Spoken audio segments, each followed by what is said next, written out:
Okay. Hey, good morning. Happy Wednesday. Excuse me. I'm just pulling up the comments here so that if you are joining me, I can actually see what you are saying and have that interaction, which I so dearly love and crave. We are not meant to be totally isolated or disconnected from our friends, our family, our community.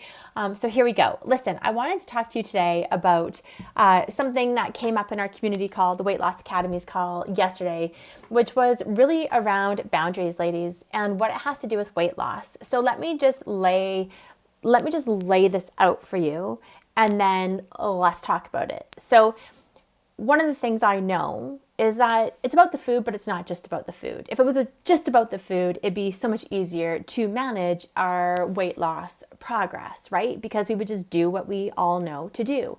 Except what gets in the way? Well, our emotions. Our emotions get in the way. And I can't, this week we are filling our spots for the Weight Loss Academy for January. And I cannot tell you how many women I've spoken to who have either read my books or they're in this community and they're like, I didn't even realize I was an emotional eater. And that's what's so fascinating. You're like me. I used to think emotional eating was binge eating. I didn't understand it was the daily habitual things I was doing when I felt bored, when I felt sad, when I didn't know what to do with my feelings and just wanted to stuff them down.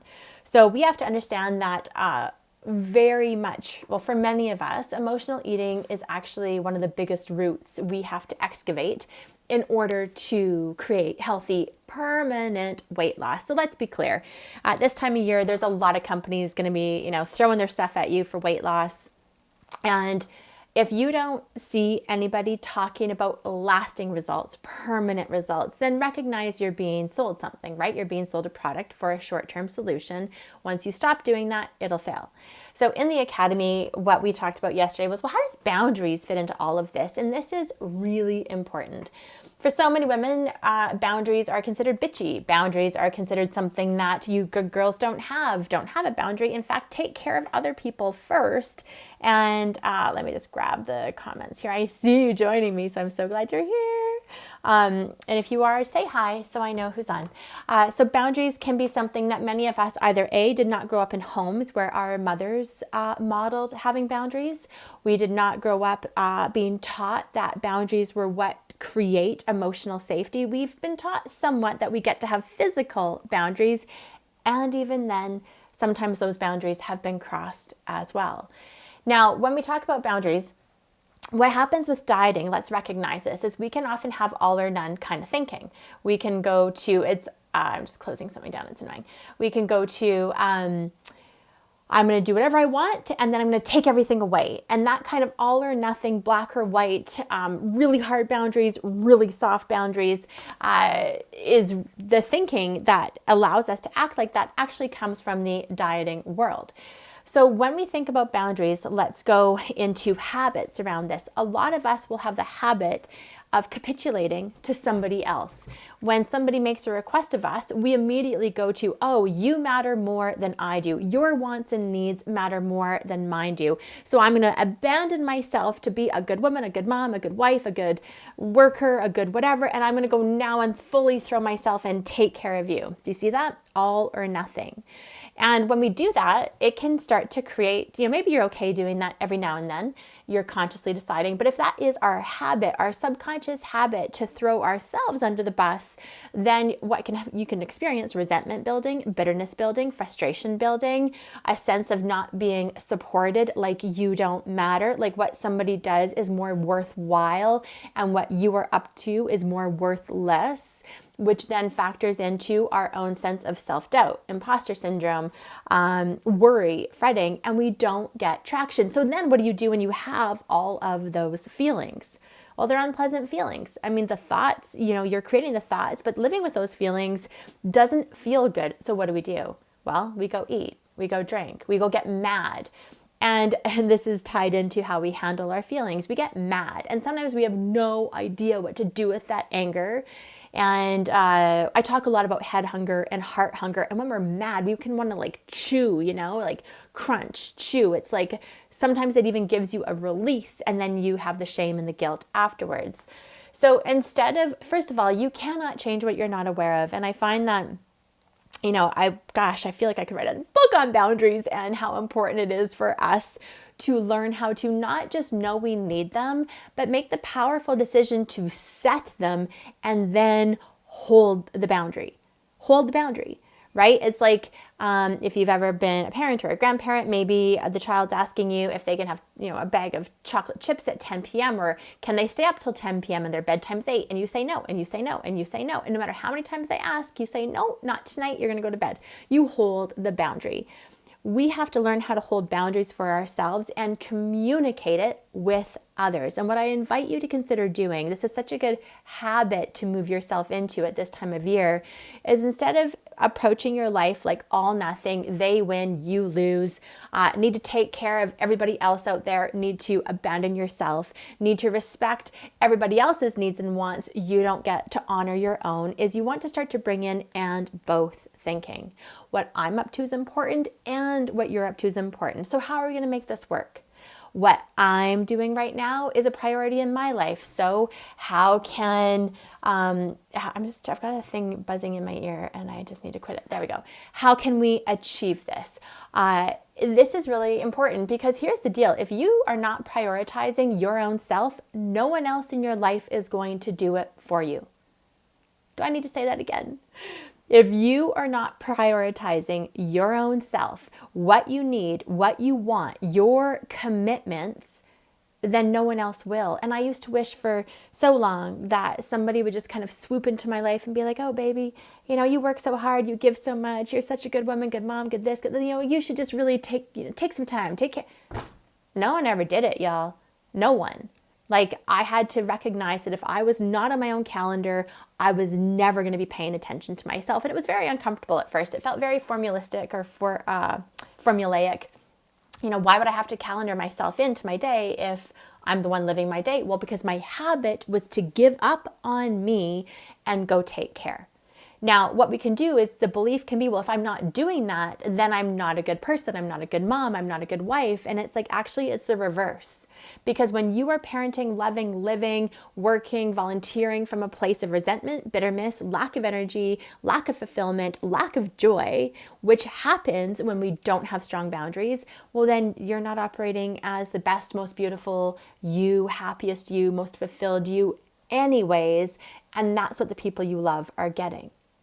So isn't it kind of tricky how this works? Tell me if this is landing. I can see, I know we got a few of you on with me this morning. So tell me if this is landing for you and if this is helping you go, oh my gosh, yes, this is what happens to me.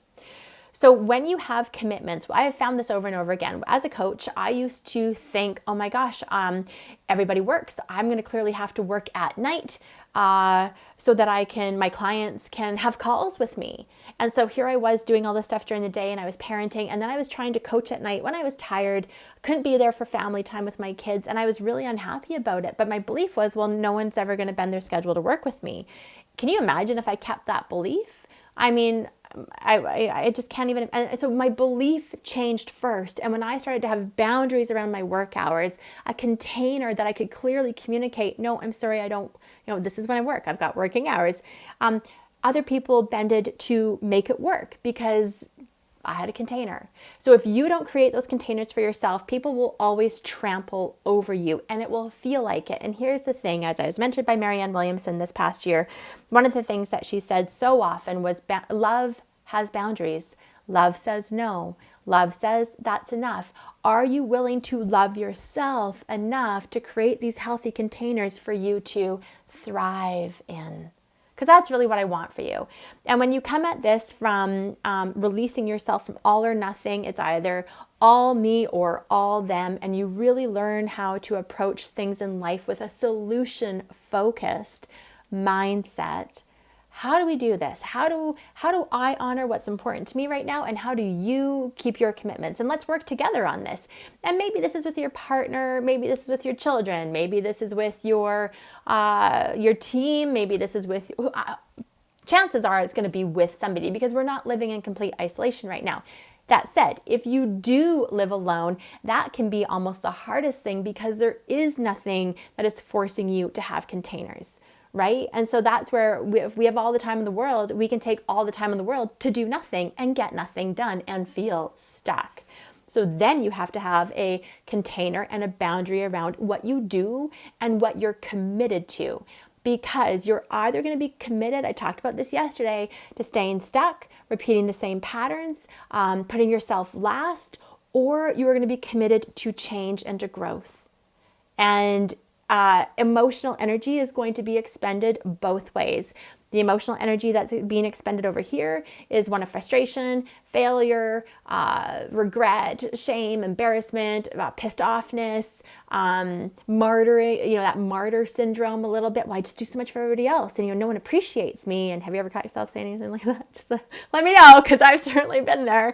And then this other emotional energy is around it's around the energy of expending yourself in a new way, to think new ways, think new things, act in new ways, and feel different feelings. So both is going to have an energy expenditure. I can promise you, having lived and spent much of my life in both of these camps, this is the funner one over here. This one, when I'm expending my emotional energy, feeling frustrated with my change process, frustrated writing a book, frustrated that I don't know but do it anyways, it always yields a greater result. So take a good look at your life today.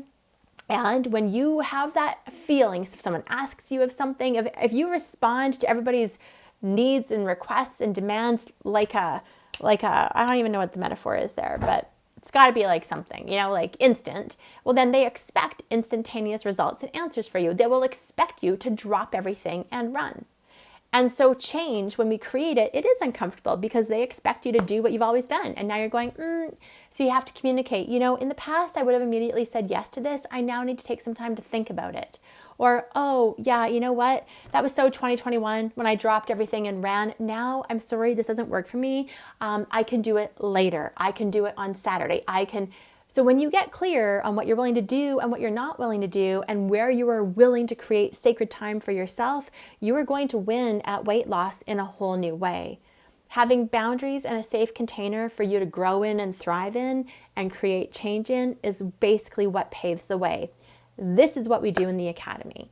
Right? We don't come together and talk about the value or the nutrition of carrots or kale. You know that stuff. But we come and talk about the stuff that matters. So message me if we've got 2 spots. So message me if you're looking to get in and starting to change not just your weight, but really how you live your life for 2022.